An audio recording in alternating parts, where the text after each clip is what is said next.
Selamat datang di channel Cerita Cinta. Channelnya cerita cinta romantis. Apa kabar sahabat cerita cinta? Semoga senantiasa diberikan kesehatan. Disclaimer. Cerita ini hanya fiktif. Jika ada kesamaan tokoh, tempat dan cerita, itu hanya kebetulan semata, tidak ada unsur kesengajaan. Sebelum lanjut mohon dukungannya dengan like dan subscribe dulu. Dikhianati istri, diganti model cantik bagian ke-28. Ridwan spontan berlari menuju ke rumah lamanya, untuk menemui sang mantan istri. "Ridwan, tunggu!" teriak Wati yang sama sekali tidak didengar oleh pria itu. Ridwan berhenti di depan rumahnya yang dulu. Atap rumah tersebut sudah mulai rapuh dan hampir ambruk. Dinding bilik juga sudah banyak yang ditambal. Bayangan sang anak sewaktu masih kecil sedang bermain di depan rumah pun terlihat jelas oleh pria itu. Hatinya mulai tersayat mengingat semua kenangan yang ada di sana. Ridwan mengetuk pintu yang sudah tidak kokoh seperti dulu.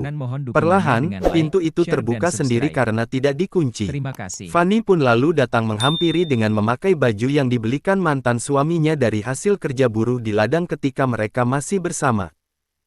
Tidak dipungkiri, kalau Ridwan merindukan pemandangan tersebut. Saat Fanny berpenampilan sederhana dengan wajah tanpa make up. Namun, pria itu berusaha keras menepis ingatan tentang masa lalunya bersama Fanny. Kini, di hatinya hanya ada Karina, wanita yang selalu membuat Ridwan tertawa dengan tingkah lucunya. Ridwan mengepalkan kedua tangan dengan napas yang menderu. "Kenapa kamu meninggalkan pria sebaik Kevin? Dia itu sangat mencintaimu. Cukup saya yang ditinggal dan disia-siakan. Jangan ada lagi orang yang tersakiti seperti saya karena ulahmu. Apa kamu tahu, Suci anak kandung kamu juga sekarang dia sangat membencimu. Apa sebenarnya yang kamu inginkan, sampai melukai banyak hati seperti ini?" "Maaf." Hanya kata itu yang keluar dari mulut Fanny dengan bibir bergetar menahan tangis. Kemudian, wanita itu pun melengos masuk ke kamar sambil membekap mulut dan menyeka air mata. "Kenapa kamu tidak menjawab semua pertanyaan saya? Ayo jawab." Ini pertama kalinya Ridwan berbicara dengan nada suara yang tinggi dan penuh emosi kepada Fanny. "Ridwan, sudah cukup. Ayo, kita pergi dari sini." Wati menarik tangan pria itu keluar dari rumah. "Lepaskan saya." Ridwan menepis tangan Wati dengan kasar karena sedang dirasuki amarah. "Dengarkan saya dulu. Sebenarnya, semua ini salah saya. Kalau saja saya tidak mengajak Fanny bekerja di kota, pasti ini tidak akan terjadi. Saya minta maaf Wan. Saya hanya kasihan melihat Fanny selalu meminjam-minjam uang untuk jajan Suci kepada tetangga, sampai dia dihina oleh mereka." Bulir bening tidak terasa menetes di pipi Cubiwati. Sebagai sahabat, ia merasakan juga penderitaan Fanny waktu itu. "Asal kamu tahu, seumur hidupnya Fanny hanya mencintai satu laki-laki saja, yaitu kamu. Dia jatuh cinta dengan karakter kamu dan semua yang ada pada dirimu Wan. Tapi sayang, matanya menjadi buta saat melihat Suci selalu menangis meminta mainan yang tidak mampu kamu belikan. Dia bahkan tega memanfaatkan cinta dari bos kami di restoran dulu, untuk bisa memenuhi semua keinginan Suci. Jujur, saya dan adiknya Fanny tidak tahu saat dia menikah dengan pria kaya itu. Saya juga kecewa sama dia, makanya saya kasih alamat restoran itu sama kamu, supaya dia menghentikan niatnya yang salah itu." Ridwan hanya diam menunduk dengan air mata yang tak henti-hentinya menyerbu pipi. Wati sudah tidak bisa berkata-kata lagi, tetapi Ridwan harus tahu semuanya. "Fanny memang salah, tapi dia sangat menyayangi Suci dan mencintai kamu, sampai dia tidak mau disentuh suami barunya." Wati mengatur napas supaya dadanya yang sesak karena terbawa emosi menjadi reda. "Apa kamu tahu Wan? Saat kamu menikah dengan adik suaminya, perasaan Fanny benar-benar hancur. Dia bertahan di sana karena ingin melihat Suci tumbuh.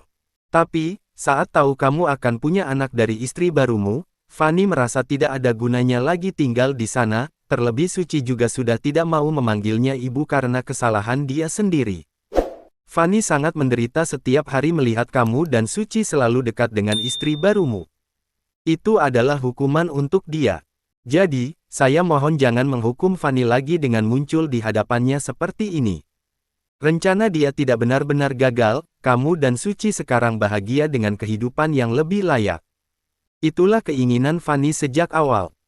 Ridwan mengusap wajahnya dengan kasar. Kemudian, melirik ke arah Wati yang duduk di sampingnya. Mereka berdua duduk di bangku kayu di depan Jika rumah berkenan mohon Fanny. dukungannya dengan like, Baiklah, share dan saya menerima subscribe. semua alasan dia. Terima kasih. Dan saya juga tidak membenci Fanny apalagi dendam sama dia, karena saya pun bersalah tidak bisa memenuhi kebutuhan dia dan Suci saat kami masih bersama dulu. Tapi, apakah Suci akan bisa menerima alasan ibunya karena sudah melakukan semua ini? Dia sangat membenci Fanny, sampai tidak mau sama sekali mendengar nama ibu kandungnya lagi disebut. Tolong beri pengertian kepada Suci, supaya dia tidak membenci Fanny. Bagaimanapun juga, Fanny adalah wanita yang sudah melahirkannya ke dunia ini. Wati mengangguk seraya mengusap air mata yang sedari tadi mengalir di pipinya. Iya, nanti saya akan mencoba bicara sama Fanny untuk berusaha memberi penjelasan dan meminta maaf langsung kepada Suci. Kaki Ridwan yang lemas berusaha dipijakkan dan melangkah terseok masuk ke mobil. Ia menyalakan mesin mobil sambil melihat jendela kamar Fanny yang tertutup rapat oleh gorden lusuh melalui kaca spion. Pria itu menepikan mobilnya di tengah perjalanan pulang. Ia kembali menangis karena mengingat semua ucapan Wati tentang sang mantan istri. Ah! Karina berteriak histeris membuat Bu Mila kaget dan bergegas menghampirinya, karena takut terjadi sesuatu kepada sang anak yang akhir-akhir ini sering mengeluh sakit pinggang, karena kandungnya sudah mulai menginjak 9 bulan. Ada apa sayang? Jika Apa berkenan perut mohon kamu dukungannya sakit? dengan like, Bu Mila share dan terlihat sangat subscribe. panik. Terima Berat badan kasih. Karina naik jadi 60 kg. Jawab sang anak yang berdiri di atas alat pengukur berat badan. Bu Mila membuang napas kasar. Ya iyalah, kamu kan sedang hamil. Jadi, bagus kalau berat badannya naik. Lagi pula, sekarang kamu kan bukan model yang harus terus memperhatikan berat badan kayak dulu. Oh iya, Karina lupa Wanita itu terkekeh. Bella kemana? Mata Bu Mila menjelajah ke sekitar. Pergi ke sekolah lah, masa lagi benerin genteng bocor, balas Karina seraya turun dari alat pengukur berat badan. Daripada enggak ada kerjaan, mending kamu ikut pengajian sana, sama ibu-ibu kompleks yang lain. Suami kamu kan, sudah sering nyuruh. Biar kamu enggak bosen juga di rumah terus. Soalnya, Mama mau bawa papa check up dulu ke rumah sakit, tutur sang ibu yang sudah siap akan berangkat. Iya, iya. Karina langsung masuk ke kamar mencari baju busana muslim yang muat untuk dipakai. Setelah itu, ia pun pergi ikut pengajian yang berlangsung hanya 1 jam. Sepulang dari pengajian, wanita itu duduk di kursi teras rumah sambil menopang gadu. Tidak lama kemudian, mobil sang suami pun datang. Ridwan memarkir mobil, lalu turun dan menghampiri istrinya. Pria itu mengucek mata saat melihat Karina yang selalu memakai baju terbuka, sekarang memakai hijab.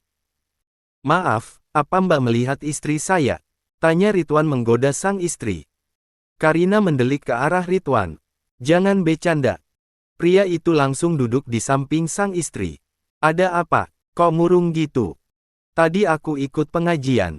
Terus, si ustaznya malah nyindir penampilan dan profesiku dulu waktu jadi Jika model. berkenan mohon Karina dukungannya membuang dengan napas like, share perlahan. dan subscribe. Baguslah, kalau Terima kamu kasih. tersindir sama ucapan ustaz itu, berarti kamu dapat hidayah. Ridwan tersenyum seraya memegang tangan sang istri. Oh, gitu ya. Ngomong-ngomong, mata kamu kenapa merah kayak abis nangis begitu? Tanya Karina. Ridwan pun langsung menunduk salah tingkah. Tidak apa-apa. Pria itu kemudian menatap wajah istrinya. Saya mau bicara sesuatu sama kamu. Ini tentang mantan istri saya. Kamu harus tahu siapa dia. Kenapa aku harus tahu tentang mantan istri kamu? Apa itu penting? Aku kan tidak peduli sama masa lalu kamu, yang penting masa depan kita aja yang harus kita pikirkan sekarang. Ngapain bahas masa lalu? Cetus wanita itu sambil mengusap perut buncitnya. Tapi, kamu harus tahu, karena mantan istri saya itu adalah orang yang sangat kamu kenal. Ridwan mulai merasa tegang. Terlihat peluh keluar dari pori-pori keningnya. Hah? Orang yang sangat aku kenal. Karina mengerutkan dahi. Siapa? Susanti ya. Bersambung.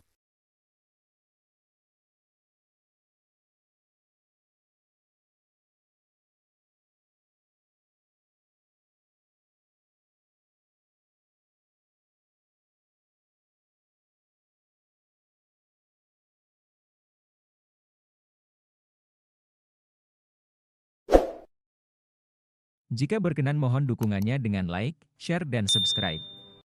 Terima kasih.